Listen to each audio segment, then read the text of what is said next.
How many of you know where the rainbow started?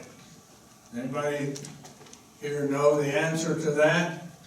I remember when I was in school, it seemed like everybody knew the answer to that question. Where did the rainbow come from?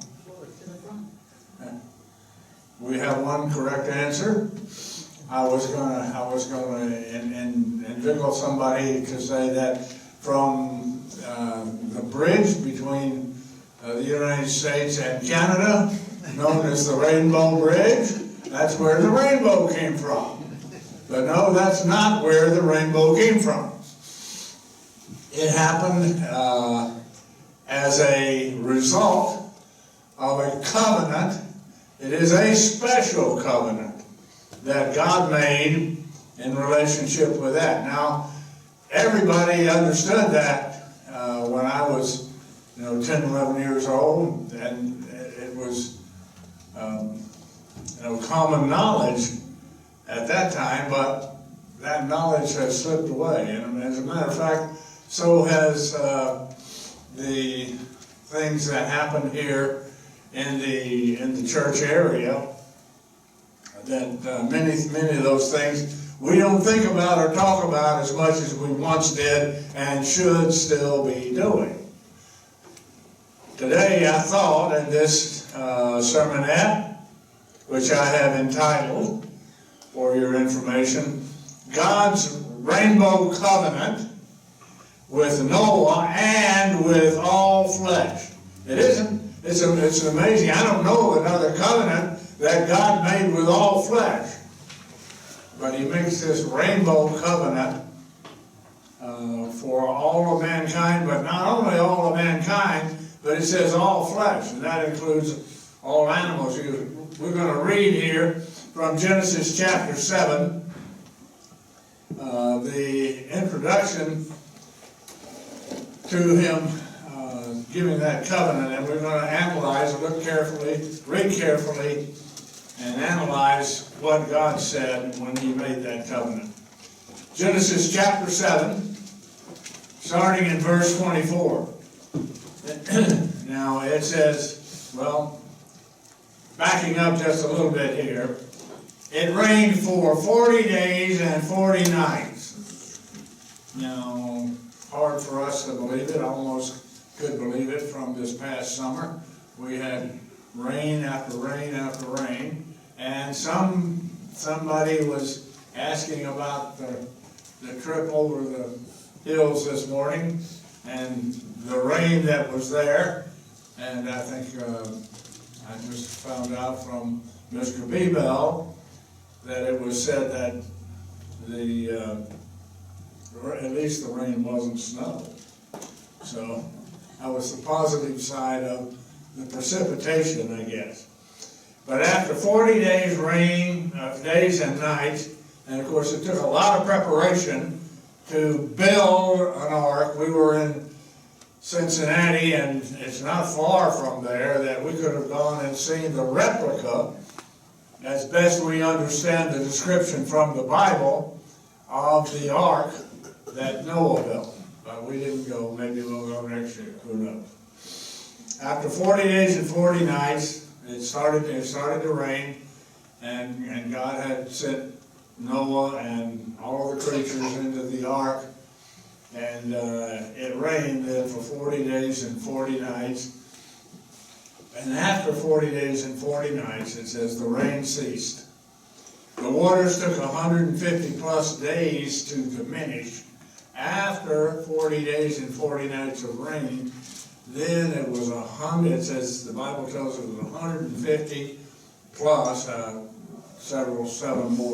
seven-day segments after that, when they would send out the dove or one of the birds to look for dry land, an indication of dry land. And when the dove came back to the ark finally with a leaf in his mouth, that's when Noah decided, well, it's time we can leave the ark now. It's been 150 plus, probably maybe close to 170 days. Genesis chapter 7:24. The waters prevailed upon the earth 150 days. Chapter 8, verse 1. God remembered Noah and every living thing and all the cattle that was with him in the ark. And God made a wind to pass over the earth, and the waters assuaged. That is, they dissipated. The fountains also of the deep and the windows of heaven were stopped, and the rain from heaven was restrained. The waters returned from off the earth continually, and after the end of 150 days, the waters were abated. Verse 4, the ark rested in the 7th month, on the 17th day of the month, upon the mountains of Ararat. That's very close to the start of the Feast of Tabernacles, as far as the calendar goes. The 7th month, the first day of the 7th month is the Day of Trumpets. And then the 10th day is the Day of Atonement. 14th day is the start of the Feast of Tabernacles.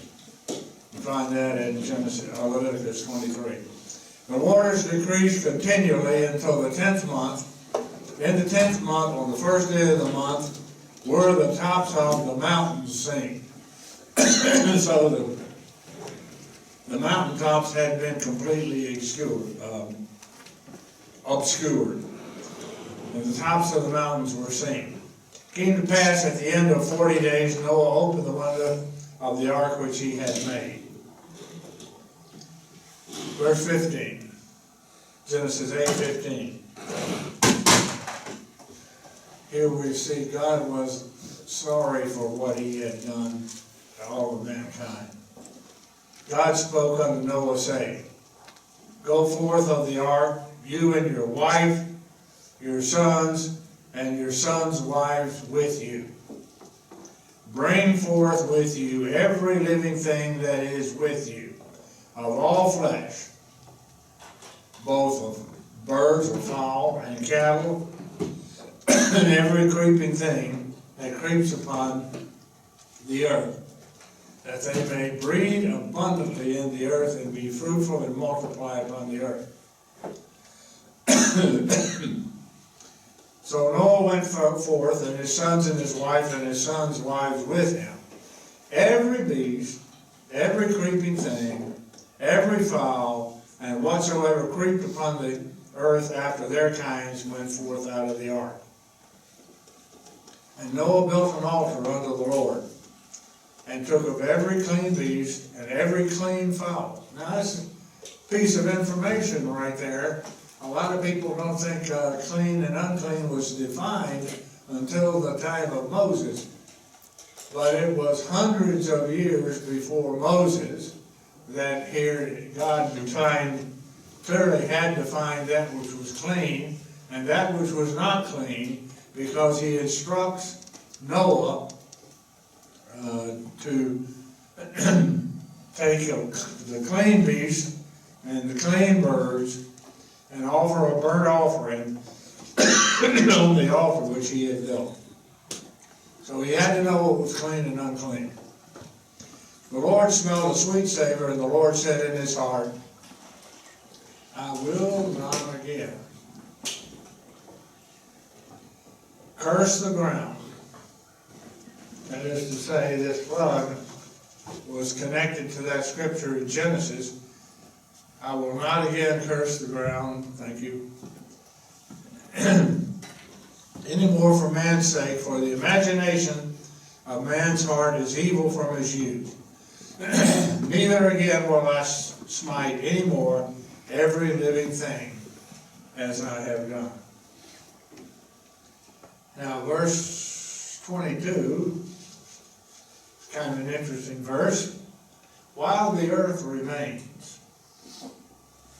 and until this time it does, and as far as we can see will, throughout the feast of, throughout the millennium, 1,000-year millennium, while the earth remains, the seasons will continue, is what this is saying in verse 22. While the earth remains, seed time and harvest, that is the time to plant and the time to harvest your crop remains. Cold and hot, winter and summer are going to remain. And summer and winter, and day and night shall not cease. Kind of interesting that he's making that as seemingly as a part of the covenant, which is signified by the rainbow. God blessed Noah and his sons and said unto them, be fruitful and multiply and replenish the earth. So God established a covenant, not only with men, but also with all the creatures which were on the ark. This is remarkable because God makes a covenant not only with 6 human beings, there was 6 human beings on the ark. And I suppose for a long time I thought the covenant was just with the 6 human beings that were on the ark. But here's all of the things he's including in that covenant, from summer and winter to planting time to harvest time. All of these things he is saying they will not cease at all. And it's indicated by this covenant. He also indicates as part of the rainbow covenant that the seasons of the year will not cease. As an indication of his promise, God provided an entirely new thing, which could not have existed before that. And I know I have gone into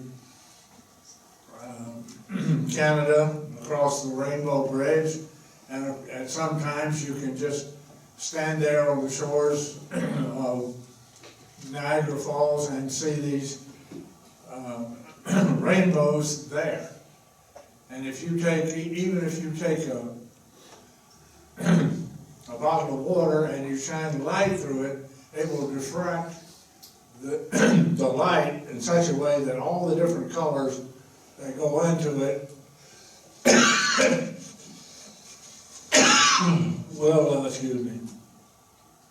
will come forth. So shining light through water breaks it up, breaks the light up into the different colors that are in the rainbow. And this obviously could not have existed before. If it had existed before, then God could not now provide it as proof of the covenant that he was making. It is his token, his indicator of a new covenant, a covenant that he is making with all of mankind, with all flesh, even with the seasons of the year. And that is understood by looking at the rainbow. I've seen different rainbows in very spectacular settings.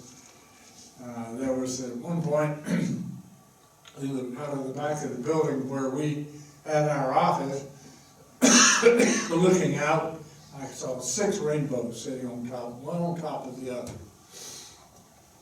That was amazing. And I thought about this covenant at that time. That was probably maybe 15, 20 years ago now. We went to the feast one year in the Bahamas. Was that where it was, Hazel? And we were sitting at a table having dinner, and out in the ocean, maybe quarter to half a mile, there was a continuous rainbow going up and down from the water to the clouds. And it was really a spectacular rainbow. It wasn't just the average arc that was there, but it was straight up and down. And the refraction of the light and the separation into blue and yellow and green and red and purple, all of those colors were there at that time. And so God manipulated the creation in order to provide that token of what he had done, and to remind you and me that God will not do the same kind of thing again at any time. But it says here it says here that bring forth with every living thing that is with you, he's saying to Noah, with all of the flesh, both fowl, cattle, and every creeping thing that creeps upon the earth, that they may breed abundantly in the earth and be fruitful and multiply upon the earth. Noah did it, went forth with his sons, his wife, and his sons' wives with him. Every beast, creeping thing, every fowl, and whatsoever creeped upon the earth after their kinds went forth out of the ark. Noah built an altar unto the Lord, and took every clean beast, every clean fowl, and offered burnt offerings on the altar. And the Lord smelled a sweet savor, and the Lord said in his heart, this is kind of the divisive moment that this became a thing that he was now doing. The Lord smelled a sweet savor, and the Lord said in his heart, I will not again. This isn't just, he wasn't saying it to Noah, he says it in his heart, I will not again curse the ground any more for man's sake, for the imagination of man's heart is evil from his youth, neither will I again smite any more every living thing as I have done. While the earth remains, seed time, harvest, cold, heat, and summer and winter, day and night shall not cease. And God blessed Noah and his sons, and said unto them, be fruitful, multiply, and replenish the earth. And so God has established this covenant, not only with men, but also with all the creatures which were on the ark. So he made promises that he wouldn't do this again. He made that promise to the cattle, to the deer. It says everything that creeps on the face of the earth were the inheritors of this promise. Also to the animals, also indicates a part of the rainbow covenant that the seasons of the year will not cease. It's an indication of his promise. God provided an entirely new thing which could not have existed before that. That new thing was the rainbow. The rainbow could not have existed prior to that. And I, behold, I establish my covenant with you and with your seed after you. Covenant is not only with you, but with your children, your seed after you. So it's not the promise they can, like we can read the promise how many generations later and understand that promise is with us. The covenant that was made. I will establish my covenant with you. Neither shall all flesh be cut off any more by the waters of a flood, neither shall there any more be a flood to destroy the earth. And God says, this is the token of the covenant which I make between me and you, and every living creature that is with you, for perpetual generations. Perpetual generations, forever, in other words. I set my bow in the cloud. You know, if you go down here to far enough to the end, you'll find the pot of gold. You know, that's kind of the legend of the rainbow. At the end of the rainbow is the pot of gold. I don't know of anybody that's ever brought one back, but that's what the legend is. I set my bow in the clouds, and it shall be for a token, a covenant between me and the earth.